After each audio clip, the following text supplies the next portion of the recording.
Buen día, compañeros. Mi grupo está conformado por Anja Estudillo, Vanessa Motina. Jesús Salazar.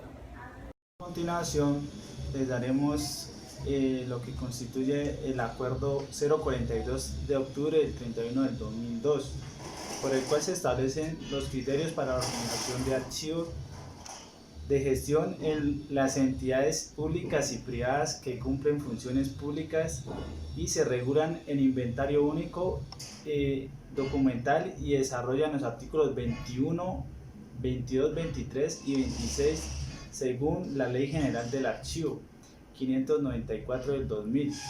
El Consejo Directivo de Archivo General de la Nación, en el ejercicio de facultades que confiere la Ley del 80 de 1989 y el artículo 76 de la Ley 489 de 1998, la Ley General de Archivo de 594 del 2000 y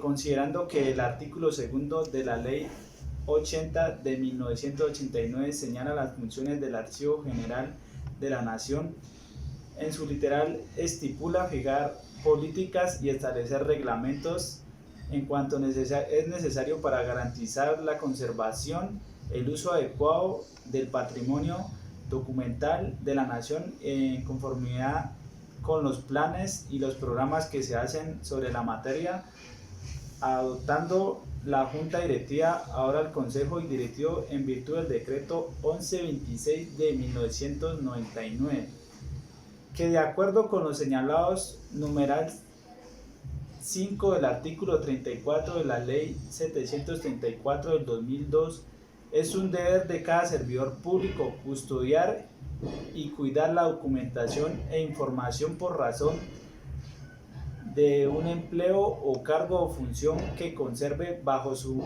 cuidado o la cual tenga acceso a impedir o evitar la sustracción, de destrucción, ocultamiento y utilización indebidos. Asimismo, el acuerdo, el numeral 13 del artículo 35 de la mencionada ley, está prohibido a los servidores públicos ocasionar daños o dar lugar a pérdida de bienes, elementos, expedientes o documentos que hayan llegado a su poder por razón de sus funciones.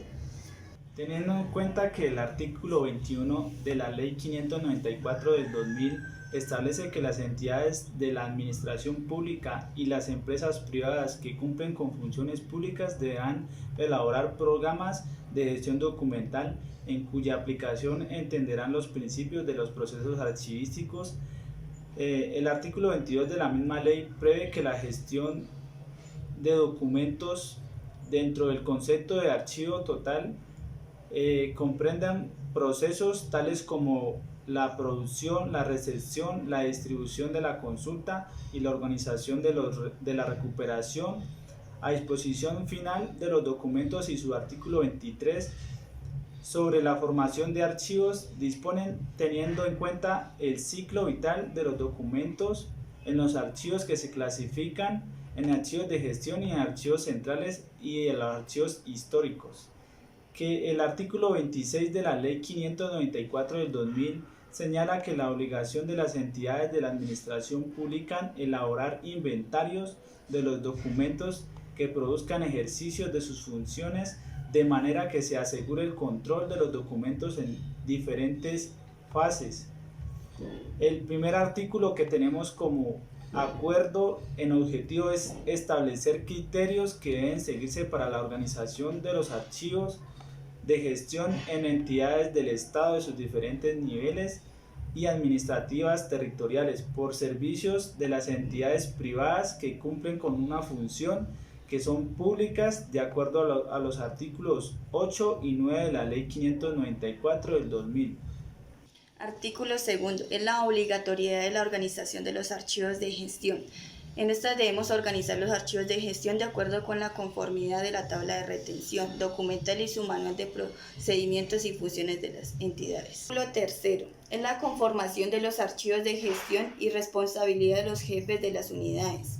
Esto quiere decir que las unidades administrativas y funcionales de las entidades deben tener la tabla de retención documental aprobada, para así velar por la conformación, organización y preservación y control de los archivos de gestión, teniendo en cuenta los principios y procedencias y orden del ciclo vital de los documentos y la normatividad archivista.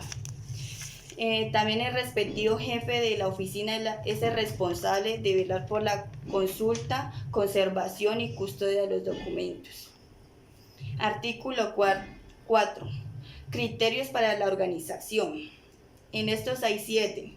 El primero es la organización de los archivos de gestión debe basarse en la tabla de retención documental debidamente aprobada. El segundo, identificación de las carpetas deben reflejar las series y subseries correspondientes de cada unidad. Artículo 5. Consulta de los documentos. Permite el acceso a los documentos cualquiera que sea su soporte. En la correspondiente oficina se llevará el registro del préstamo y de forma opcional una estadística de consulta. Artículo 6. Préstamo de documentos para trámites internos. Es cuando se requiere trasladar un expediente a otra dependencia. En calidad de préstamo, la dependencia productora deberá llevar un registro en el que se consigne la fecha de folios, nombre y cargo de quien trata el expediente y término perentorio para su devolución. Artículo 7. Inventario documental. Las entidades públicas adoptarán el formato único de inventario documental, junto con su instructivo que a continuación se regula. Instructivo formato único de inventario documental. Primero, entidad remitente. Se debe colocar el nombre de la entidad responsable de la documentación que se va a transferir. 2. Entidad productora. Debe colocarse el nombre completo o razón social de las entidades que produjo o produce documentos. 3. Unidad administrativa. Debe colocarse el nombre de la dependencia o unidad administrativa de mayor jerarquía. 4. Oficina productora. Se debe colocar el nombre de la unidad administrativa que produce y conserva la documentación tramitada. 5. Objeto. Es la finalidad del inventario. Puede ser transferencias primarias, transferencias secundarias, valoración de fondos, acumulados, fusión y supresión de entidades o dependencias, inventarios individuales por... Sexta, se enumera cada hoja del inventario consecutivamente. Séptima, registro de entrada. Se diligencia solo para transferencias primarias y transferencias secundarias. Se debe consignarse a los 3 primeros casillas los dígitos correspondientes a la fecha de la entrada de la transferencia. Número de orden. Debe anotarse de forma consecutiva el número correspondiente a cada uno de los aciertos descritos. 9. Código.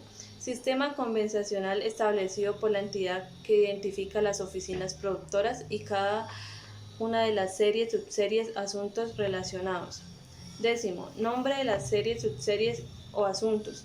Debe anotarse el nombre asignado al conjunto de unidades documentales de la estructura y contenido homogéneos. Teniendo en cuenta que en el punto 11 con fechas extremas debe consignarse la fecha inicial y final de cada unidad escrita, haciendo deben colocarse los 4 dígitos correspondientes al año, ejemplo 1950 y 1960. Al caso de una sola fecha se anotará esta. Cuando la documentación no tenga fecha se anotará SF.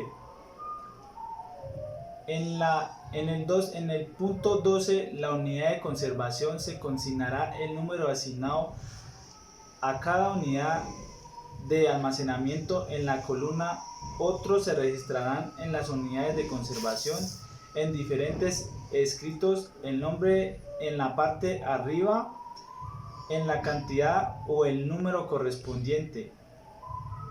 Punto 13. En el número de folios se anotará el total de folios conteniendo en cada unidad de conservación descrita. Y en el punto 14, el que viene siendo el soporte, se utilizará esa columna como para anotar los soportes de diferente al papel. En microfilms, lo que son videos, cassettes y soportes electrónicos de CD y DVD, etc. En el punto 15, en frecuencia de consultas se deben consignar la documentación registradas en índice de consultas en alto, medio o bajo o ninguno para de tal efecto que se tendrán en cuenta los controles y registros de préstamo y consulta de la oficina responsable de la dicha documentación. Esta columna se diligenciará especialmente para un inventario de fondos. Punto 16. Notas. Se consignarán los datos que sean revelantes y no se hayan registrado de las columnas anteriores. Para la documentación, ordenación numéricamente como actas, resoluciones, memorandos, circulares, entre otros.